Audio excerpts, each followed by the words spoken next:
السلام علیکم ورحمۃ اللہ وبرکاتہ۔ الحمد للہ وحدہ والصلاۃ والسلام علی من لا نبی بعدہ وعلی آلہ وصحبہ اجمعین، اما بعد فاعوذ باللہ من الشیطان الرجیم، بسم اللہ الرحمن الرحیم۔ رب اشرح لی صدری ویسر لی امری واحلل عقدۃ من لسانی یفقہوا قولی۔ آج مارچ 22 ہے اور سیٹرڈے مارچ 22، تو انشاءاللہ اللہ کے فضل سے جو ہے نا قرآن تفسیر کی شروعات کرنے جا رہا ہوں، اور جتنا ہو سکے میرے علم کے حساب سے جو ہے نا قرآن تفسیر بیان کرنے جا رہا ہوں الحمدللہ، کیونکہ قرآن کا علم ہی سب سے چوٹی کا علم ہے اسلام میں، اور نبی صلی اللہ علیہ وسلم جیسا بولے کہ میں تمہارے درمیان دو چیزیں چھوڑے جا رہا ہوں، ایک قرآن اور ایک حدیث، دو چیزوں کو مضبوطی سے تھام لو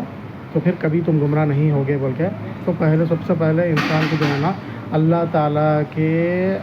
کلام جو قرآن شریف ہے، اللہ کی جو صفات ہے، اس سے جو ہے نا ہدایت حاصل کرنے کی کوشش کرنا، اور اللہ تعالیٰ کے قرآن کو جتنا ہو سکے سمجھ کے اس پہ جو ہے نا عمل کرنے کی کوشش کرنا چاہیے۔ پھر عمل کرنے کے بعد جو ہے نا جتنا ہو سکے دوسرے لوگوں کو قرآن کی بات پہنچانا چاہیے۔ تو اس بارے میں ہی آج پہلی کلاس ہے، تو وہ بولنے جا رہا ہوں میں۔ تو اس میں یہ پوائنٹ ہے کہ قرآن شریف جو ہے نا صرف جو ہے نا اللہ کی کتاب نہیں ہے، بلکہ جو ہے نا اللہ تعالیٰ کا کلام ہے۔ جب کافر جو ہے نا مسلمانوں سے جنگ لڑے کے بعد جو ہے نا ہار جاتے تھے، تو پناہ جو ہے نا پناہ کی طلب کرتے تھے، تو محمد صلی اللہ علیہ وسلم ان کو فرماتے تھے کہ بھائی ٹھیک ہے، ان کو پناہ دے دو، اور جب یہ قید میں رہے تو ان کو جو ہے نا اللہ کا ایسا قید کرو تاکہ ان کو جو ہے نا اللہ کا کلام سن سکے یہ چیز بول کے۔ تو کیونکہ اللہ تعالیٰ کا کلام ہے، اللہ کی صفت ہے، یہ غیر مخلوق ہے، یہ مخلوق نہیں ہوتی ہے، اللہ کا جو کلام ہے یہ غیر مخلوق ہے۔ اور دوسری چیز یہ بولنا چاہ رہا ہوں، جیسا الہامی کتابیں ہیں قرآن کے علاوہ، دوسرا تورات ہے جو ہے نا، انجیل ہے،